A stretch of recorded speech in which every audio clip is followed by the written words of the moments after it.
आजच्या व्हिडिओमध्ये आपण UDAS प्लस वर टीचर मॉड्यूल मध्ये शिक्षकांचं आधार व्हेरिफिकेशन कसे करावे या संदर्भात प्रत्यक्ष माहिती या ठिकाणी पाहणार आहोत।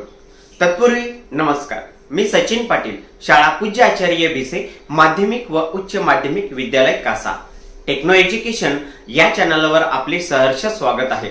आपण या चॅनलवर जर नवीन असाल तर व्हिडिओ खाली असलेल्या सबस्क्राइब टॅबला क्लिक करून त्यासमोरील बेल आयकॉनला क्लिक करा, जेणेकरून नवीन माहितीचे नोटिफिकेशन आपणास सहज मिळतील।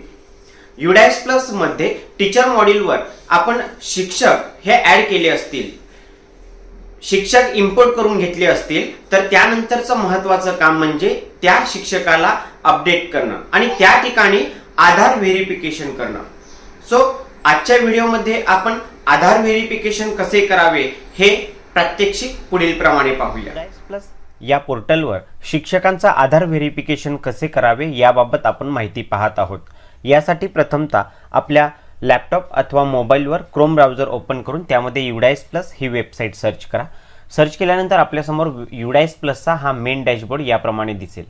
या ठिकाणी उजव्या कोपऱ्यात log in for all modules या टॅबवर क्लिक करून या ठिकाणी टीचर मॉड्यूल मध्ये आपण काम करणार आहोत। यासाठीच टीचर मॉड्यूल लॉग इन या टॅबवर क्लिक करून या ठिकाणी आपणास युजर नेम आणि पासवर्ड टाकून त्या ठिकाणी खाली असलेला हा कॅप्चा एंटर करायचा आहे आणि त्याखाली असलेल्या लॉग इन या टॅबवर आपण क्लिक करूया। लॉग इन झाल्यानंतर याप्रमाणे टीचर मॉड्यूलचा हा महत्त्वाचा डॅशबोर्ड आपल्या समोर दिसेल। या ठिकाणी आपण बघू शकतो click here to open teaching non teaching VTP DCF to fill the data हा टॅब आपल्याला दिसेल। या टॅबवर आपण क्लिक करूया। यानंतर याप्रमाणे आपल्या समोर डॅशबोर्ड दिसेल। बघा, शिक्षकांचं आधार कार्ड हे आपल्याला व्हेरिफिकेशन करणं अत्यंत महत्त्वाचं आहे आणि यासाठीच आपल्याला जो टीचिंग स्टाफ आहे त्यातील हा जो नंबर्स आहे, आपल्या शाळेतील एकूण शिक्षक संख्या जी आहे त्यावर आपल्याला क्लिक करायचं आहे। क्लिक केल्यानंतर आपल्या समोर शिक्षकांची माहिती या ठिकाणी दिसणार आहे। या ठिकाणी असलेल्या शिक्षकांचं नाव, त्यांचं क्वालिफिकेशन आणि सगळ्यात महत्त्वाचं म्हणजे हे जे आधार व्हेरीफाय स्टेटस जे आहे, हे आधार व्हेरीफाय स्टेटस या ठिकाणी शिक्षकांचं हे व्हेरीफाय असणं गरजेचं आहे। आता या ठिकाणी आपल्याला या शिक्षकांचे आधार व्हेरिफिकेशन हे फेल झालेलं आहे म्हणून असा हा एक स्टेटस आपण या ठिकाणी पाहू शकतो। व्हेरिफिकेशन फेल फ्रॉम UIDAI याचा अर्थ असा असतो की आपल्या या एज्युकेशन डिपार्टमेंटच्या या वेबसाईटवर UDAS प्लसच्या प्लॅटफॉर्मवर त्या शिक्षकांची जी माहिती आहे आणि आधारच्या त्या वेबसाईटवर UIDAIच्या वेबसाईटवर त्या शिक्षकांची आधारला अनुसरून जी माहिती आहे ही मिसमॅच आहे, कुठेतरी काहीतरी बदल असल्यामुळे हे व्हेरीफाय झालेलं नाही आणि हाच व्हेरिफिकेशन करणं अत्यंत महत्त्वाचं आहे। आणि यासाठी आपल्याला अशा पद्धतीने व्हेरिफिकेशन नसेल तर हा रेड कलर मध्ये आपल्याला त्या शिक्षकांच्या समोर हा एरर आलेला दिसेल। मग प्रत्येक शिक्षकांचं जर या पद्धतीने व्हेरिफिकेशन स्टेटस असेल तर तो कसा काढावा हे प्रथमतः समजून घेऊया। यासाठी आपण या ठिकाणी ज्या शिक्षकांच्या समोर व्हेरिफिकेशन फेल म्हणून हा एरर दिसत असेल तर त्या ठिकाणी कुठला एरर आहे हे सुद्धा सांगितलं जाते। जसं की आधार नंबर असेल, नेम ॲज पर आधार म्हणजे त्या शिक्षकांचं आधारवरचं नाव आणि या ठिकाणी प्लॅटफॉर्मवरचं नाव ह्यात काहीतरी बदल असू शकतो। जेंडर आहे आणि डेट ऑफ बर्थ आहे, याच्यामध्ये मिसमॅच असू शकेल। अशा पद्धतीने ही माहिती या ठिकाणी एररच्या संबंधित दिलेली आहे। मग त्या शिक्षकांचं हे आधार व्हेरीफाय कसं करावं हे करण्यासाठी प्रथमतः आपल्याला व्हेरीफाय आधार फ्रॉम UIDAI या टॅबवर जर आपण क्लिक केलं तरी सुद्धा हे व्हेरीफाय होत नाही। बघा, मी आता या ठिकाणी आपल्याला दाखवण्यासाठी यावर क्लिक करतो। आपण बघू शकतो या ठिकाणी हे मिसमॅच असल्यामुळे व्हेरीफाय झालेलं नाही। मग अशा वेळेस काय करायचं तर या ठिकाणी प्रथमतः जनरल प्रोफाईल म्हणून त्या शिक्षकांच्या समोर हा पहिलाच टॅब आपल्याला दिसतो, या टॅबवर आपण क्लिक करणार आहोत।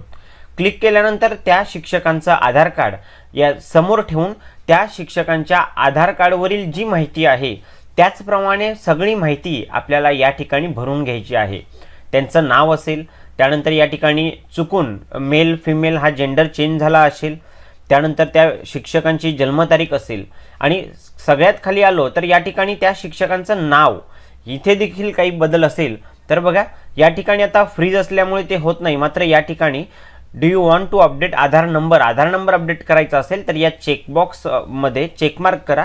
त्यानंतर हा जो बॉक्स आहे हा एडिट झालेला आपल्याला दिसेल आणि या ठिकाणी आपण ते नंबर्स किंवा या ठिकाणी असलेलं नाव हे अपडेट करू शकता.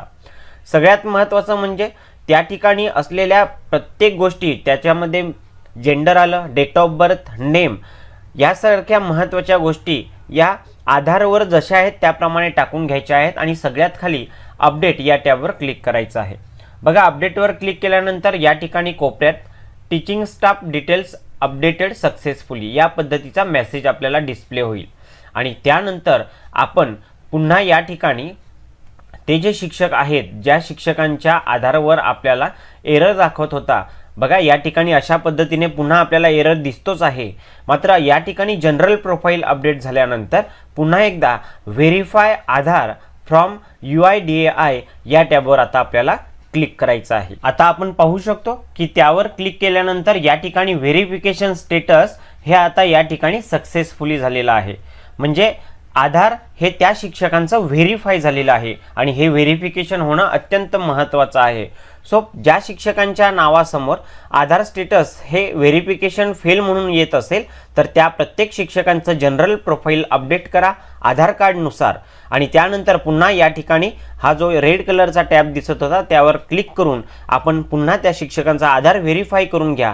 अशा पद्धतीने या ठिकाणी रेड कलरमध्ये जो एरर आहे हा निघून जातो आणि या ठिकाणी या हिरव्या कलरमध्ये आपल्याला हा स्टेटस या व्हेरिफिकेशन सक्सेसफुली स्टेटस म्हणून या ठिकाणी कंप्लीट झालेलं दिसेल. सो प्रत्येक शिक्षकाचं अशा पद्धतीने आधार हे व्हेरीफाय करून घेणं अत्यंत महत्त्वाचं आहे. मी आशा करतो की दिलेली सर्व माहिती ही आपणास नक्कीच समजली असेल. चला तर भेटूया पुढील एका नवीन व्हिडिओ सोबत. धन्यवाद.